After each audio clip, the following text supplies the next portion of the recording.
Good evening. So karon araw din sa Davao. Late na kain ako ning na-edit na video.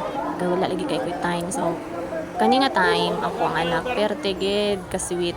So ang gusto niya iyang pagkaon is share permis ako So mao lang, na-enjoy lang pud siya nga iyang kung gina subuan sa iyang biscuit. Og ang ate niya selosa naara na siya ra pud ang nag-take ani nga video.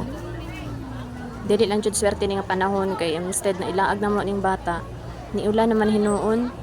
So wala kay namo na enjoy ang oras kay taas kay ang oras namo nga nagulat na ma-stop lang ang ulan ani nga time. As a parents, kailangan jud nato tagaan og time na mabanding ato ang mga anak kay dili na lang sige na lang tagtrabaho pero wala na pud tay oras bisan gud og twice a month lang. Dili pud gani namo mabuhat ng twice a month, once a month lang pud gani namo mabanding ang mga bata. So dili this time gipanggutom naman ni so ang amahan nangita usa og kanang ma-take out na pagkaon para dirian na lang mi nga side magkaon nangita mi og space kung asa naabay bakante ng mga table or bangko katungod sa kadaghan jud sa tao diri Traffic mo kasi.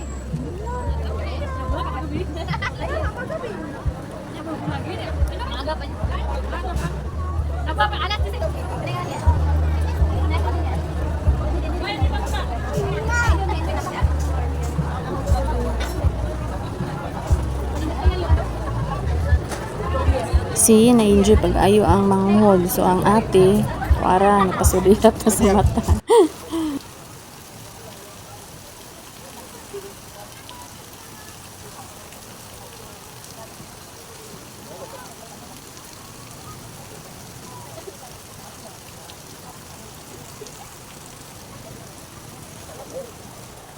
Bisan kusog kayo ang ulan, nagdemand pa ning ating mapalit og ice cream so pagbigyan na lang kay para good mood ang ate kasi hastarbang si Losa gasilos ba yun siyang manghod so patagamon.